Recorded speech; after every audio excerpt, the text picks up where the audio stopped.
NDA के उम्मीदवार CP Radhakrishnan देश के नए उपराष्ट्रपति निर्वाचित हुए हैं। उपराष्ट्रपति के लिए हुए मतदान में सीपी राधाकृष्णन को कुल 452 वोट मिले। वहीं विपक्षी इंडिया गठबंधन के उम्मीदवार सुदर्शन रेड्डी को 300 वोट मिले।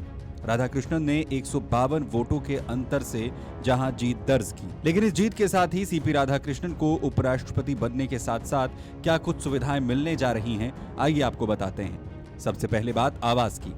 उपराष्ट्रपति बनने के साथ ही सीपी राधाकृष्णन को दिल्ली के लुटियंस जोन में एक भव्य सरकारी बंगला मिलेगा। इसे उपराष्ट्रपति भवन कहा जाता है। फिलहाल 6 महादेव रोड नई दिल्ली पर यह आवास निश्चित है, जो राष्ट्रपति भवन के बेहद करीब है।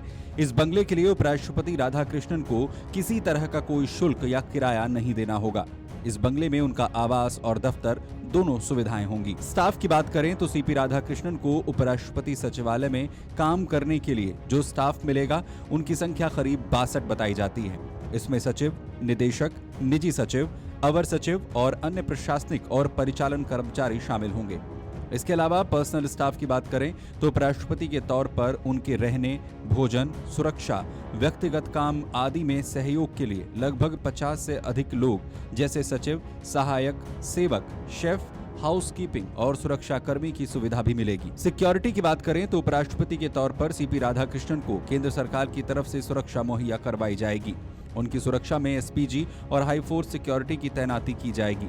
उपराष्ट्रपति की सुरक्षा श्रेणी की बात करें तो Z+ कैटेगरी की सुरक्षा उपराष्ट्रपति को दी जाती है। वाहन की बात करें तो उपराष्ट्रपति के तौर पर सीपी राधाकृष्णन के पास आधिकारिक रूप से उनकी सुरक्षा के लिहाज से बुलेट प्रूफ गाड़ियां उन्हें मुहैया कराई जाएंगी और देश विदेश की यात्रा के लिए एयरफोर्स का प्लेन और हेलीकॉप्टर की सुविधा भी मिलेगी। मेडिकल सुविधा में सीपी राधाकृष्णन को सरकारी और CGHS अस्पतालों में मुफ्त इलाज की सुविधा मिलेगी, जहां इन्हें VIP ट्रीटमेंट मिलता है और घरेलू और अंतर्राष्ट्रीय यात्रा के दौरान भी मेडिकल टीम की सुविधा दी जाती है। वेतन और भत्ता, आपको जानकर हैरानी होगी कि भारत के उपराष्ट्रपति के तौर पर सीपी राधाकृष्णन को कोई नियमित सैलरी नहीं मिलेगी, लेकिन उपराष्ट्रपति के साथ साथ राज्यसभा अध्यक्ष के रूप में वो जिम्मेदारी संभालेंगे, जिसके लिए उन्हें सैलरी का भुगतान किया जाएगा।